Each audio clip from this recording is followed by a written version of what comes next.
दुनिया का सबसे ताकतवर देश अमेरिका, जो कई सालों से सुपर पावर बना हुआ है, जो अपनी मन मर्जी से किसी भी देश पर अटैक करके वहाँ की सरकार बदल सकता है, वो खुद आज कुदरत के आगे इतना मजबूर बना हुआ है कि पड़ोसी देश कनाडा आगे आकर उसकी मदद कर रहा है। अमेरिका के 50 स्टेट्स में से टेक्सास के बाद जो सबसे बड़ा स्टेट है वो है कैलिफोर्निया, जिसमें दुनिया का सबसे मशहूर सिटी है लॉस एंजलिस, जिसे LA भी कहा जाता है। LA को सपनों का शहर माना जाता है। दुनिया की सबसे बड़ी फिल्म इंडस्ट्री हॉलीवुड इसी शहर में मौजूद है। दुनिया के सबसे अमीर लोग और हॉलीवुड के बड़े सुपरस्टार्स इसी शहर के बेवर्ली हिल्स में रहते हैं। पॉपुलेशन के मामले में LA सेकंड नंबर पर आता है, जिसमें 1.8 मिलियन लोग रहते हैं। जहां पिछले 1.5 साल से अमेरिका ने करोड़ों डॉलर्स खर्च करके इसराइल के साथ मिलकर फलस्तीन को तबाह कर डाला। और पिछले हफ्ते newly elected president Donald Trump ने ओपनली मिडिल ईस्ट को धमकी दी कि 20 जनवरी के बाद वो पावर में आते ही मिडिल ईस्ट का नक्शा बदल कर रख देंगे। लेकिन शायद ऊपर वाले को उनकी ये बात पसंद नहीं आई और अब हालात ये है कि अमेरिका के शहर लॉस एंजलिस के आसपास इतनी बड़ी और खतरनाक आग लगी जिसने सारे शहर को अपनी चपेट में ले लिया है। जो अमेरिका बिलियंस खर्च करके फलस्तीन को तबाह करने में लगा हुआ था, आज कनाडा जैसे देश इस आग को बुझाने के लिए अमेरिका की मदद में लगे हुए हैं। और दुनिया का सुपर पावर अमेरिका कुदरत की तबाही के आगे मजबूर नजर आ रहा है। हॉलीवुड के वो सेलिब्रिटीज जो फलस्तीन की तबाही देखकर जश्न मना रहे थे, आज अपने घर तबाह होने की वजह से ट्विटर पर रोते हुए नजर आए। LA की आग अमेरिकन इकोनॉमी के लिए बहुत बड़ा झटका है, क्योंकि LA अमेरिका के लिए इतना इम्पोर्टेंट शहर है जैसे मुंबई हमारे देश के लिए है। अमेरिका के कई बड़े कंपनीज के हेडक्वार्टर्स इसी शहर में मौजूद है। ये माना जाता है कि इस आग की शुरुआत गर्म हवाओं के साथ आसमान से कड़कने वाली बिजली की वजह से हुई। यूं तो हर साल ऑस्ट्रेलिया और कई देशों में वाइल्ड फायर आम हो गई है, लेकिन ये आग इसलिए भी अलग है क्योंकि इस आग ने एक बहुत ही मसरूफ शहर को घेर लिया है, जिसके चलते सारा बिजनेस ठप हो गया है और अमेरिका को कई करोड़ों का नुकसान झेलना पड़ रहा है। इसे अमेरिका की हिस्ट्री में सबसे खतरनाक और कॉस्टलीस्ट डिजास्टर बताया जा रहा है। इस आग की शुरुआत यहाँ के पैलिसेड्स इलाके से हुई। ये माना जा रहा था कि इस पर आसानी से काबू पाया जा सकता था, लेकिन देखते ही देखते ये लॉस एंजलिस के कई और इलाकों में फैल गई। LA के फायर डिपार्टमेंट के चीफ का कहना है कि तेज हवाओं और लो ह्यूमिडिटी की वजह से इस आग पर कंट्रोल कर पाना अब भी बहुत मुश्किल है। अगले 3 दिन बहुत ही क्रिटिकल होने वाले हैं। ये आग लगातार बढ़ती जा रही है। कई लोग जो अपने घरों में थे उन्हें निकाला नहीं जा सका, जिसकी वजह से उनकी जान चली गई। इस आग ने अब तक 25 लोगों की जान ले ली और लगभग 2 लाख लोग बेघर हो गए। इसने करीब 10,000 बिल्डिंग्स और स्ट्रक्चर्स को तबाह कर दिया है। लॉस एंजलिस से आते जो नजारे हैं वो बहुत ही दिल दहला देने वाले हैं। ऐसा मालूम होता है जैसे किसी सुपरनैचुरल पावर ने इस शहर पर आग की बारिश कर दी और इसे तबाह कर डाला। आज LA के हालात देखकर ऐसा लग रहा है जिस तरह अमेरिका के हमलों के शिकार दूसरे शहरों के हालात होते हैं। LA का कोस्टल एरिया जो खूबसूरती के लिए मशहूर था,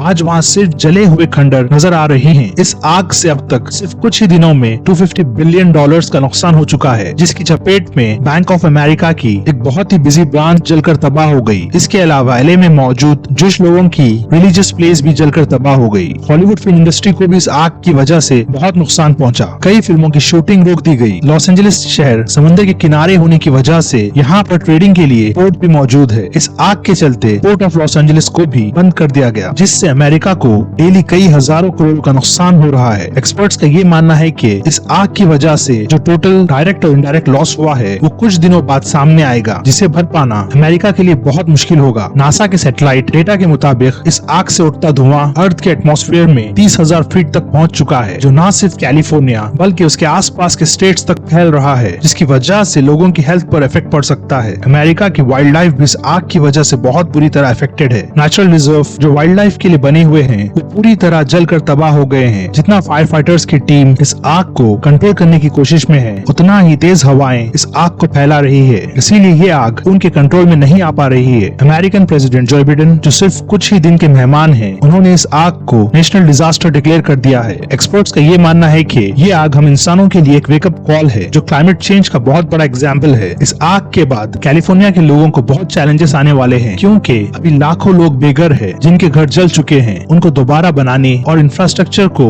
वापस ठीक करने में कई महीने या साल भी लग सकते हैं। इस आग के बारे में आपको क्या लगता है, कमेंट्स में जरूर बताएं। वीडियो पसंद आए तो इसे लाइक और शेयर करना मत भूलें। मिलते हैं अगले टॉपिक के साथ। Till then stay safe.